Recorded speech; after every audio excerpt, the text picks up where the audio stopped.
नमस्कार, मैं कमलेश कबीर आपका एक बार फिर स्वागत करता हूं इस नए एपिसोड। आज के इस एपिसोड में हम बात करने वाले हैं दरबारी मीडिया की। जिस तरीके से भारतीय जनता पार्टी ने सबको लग रहा था कि शायद प्रवेश वर्मा को मुख्यमंत्री बनाया जाएगा, लेकिन भारतीय जनता पार्टी ने मुख्यमंत्री बनाया रेखा गुप्ता को। आज शपथ ग्रहण समारोह हुआ, लेकिन साथ में अगर आप देखोगे तो असल में जब हम बात करते हैं दरबारी मीडिया की, उस लिस्ट में आपको पता होगा बहुत सारे पत्रकारों के नाम आ जाते हैं। तो आज की जो मुख्यमंत्री की शपथ थी रामलीला मैदान से, तो उससे यह लग रहा है कि आज वास्तविकता में दरबारी मीडिया जो है वो विधवा हो गया है। क्यों विधवा हो गया है? क्योंकि इस पूरे दरबारी मीडिया के दो हस्बैंड थे, एक राहुल गांधी और दूसरे अरविंद केजरीवाल। क्योंकि ये सारा मीडिया जो है उसका घर है दिल्ली या नोएडा के आसपास।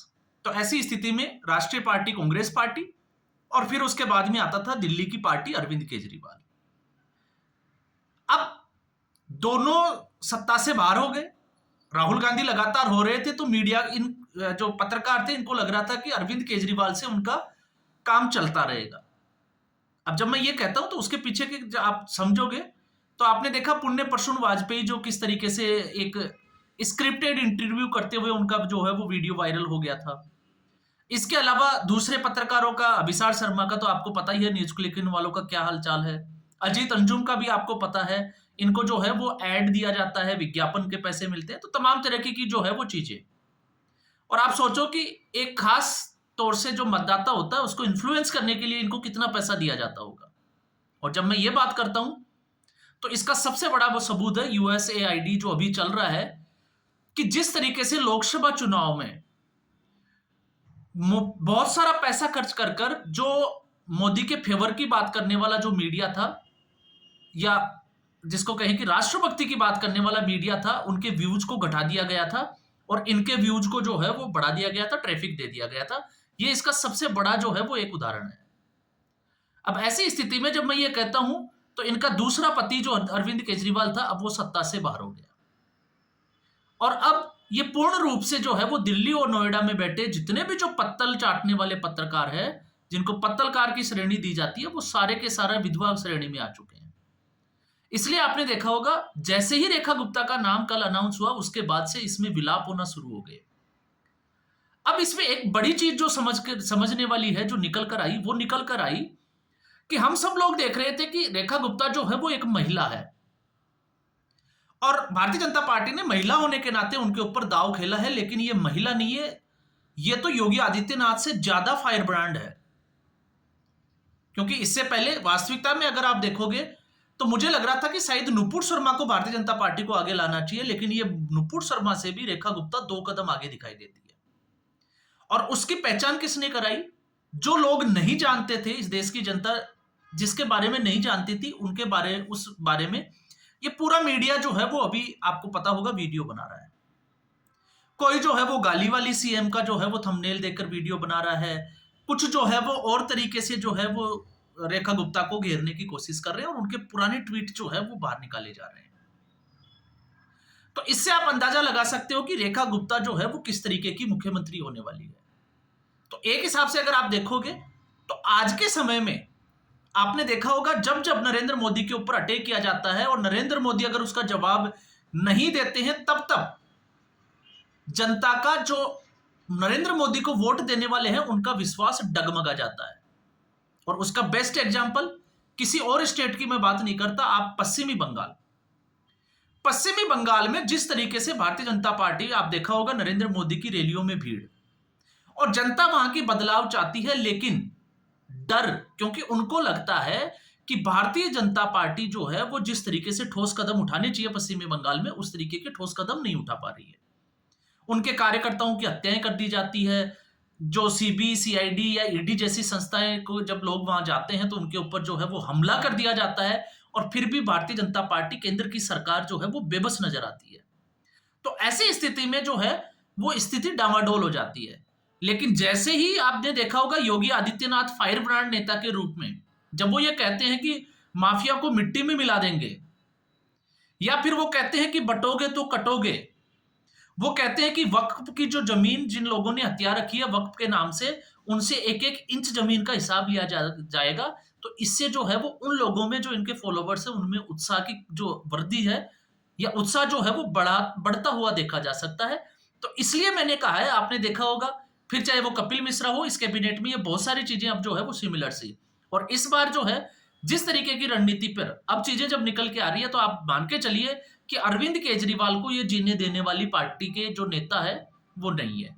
अब ऐसे में क्यों कह रहा हूं, उसको अगर आप समझोगे तो इस वक्त रेखा गुप्ता के इन्हीं लोगों के द्वारा जो है वो पुरानी ट्वीट निकाले जा रहे हैं। और पुराने ट्वीट में आप देखोगे तो इसमें जैसे कुछ ट्वीट्स की अगर आप स्टडी करोगे तो केजरीवाल को लेके जिस तरीके से रेखा गुप्ता ने जो है वो ट्वीट किया कि मोदी जो है वो मुझको मारना चाहते हैं।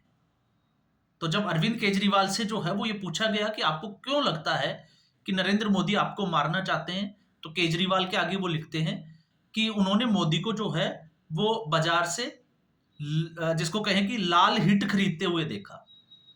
इसके अलावा जिस तरीके से उन्होंने एक ट्वीट किया कि अरविंद केजरीवाल वो कभी अपना जन्मदिन नहीं बनाते क्योंकि उनकी मां ने उस घटना का वीडियो उनको नहीं दिखाया।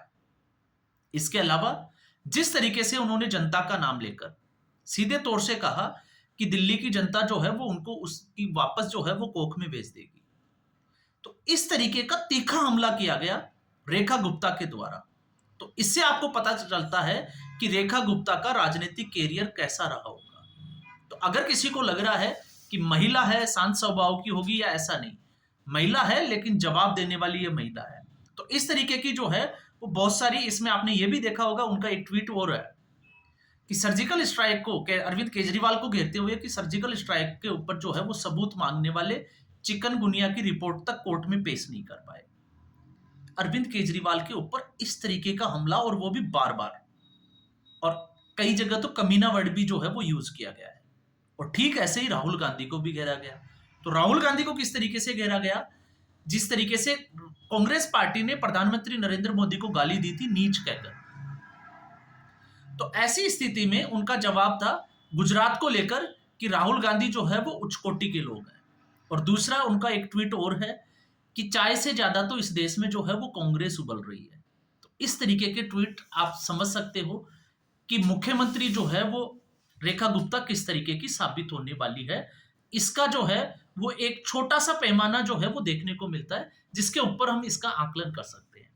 अब हम आते हैं दरबारी मीडिया को। आज इस दरबारी मीडिया की स्थिति जो है वो इस तरीके की हो गई है कि गालीबाज और धोखेबाज, क्योंकि यहां पर मैंने दो कैटेगरी में डिवाइड किया है।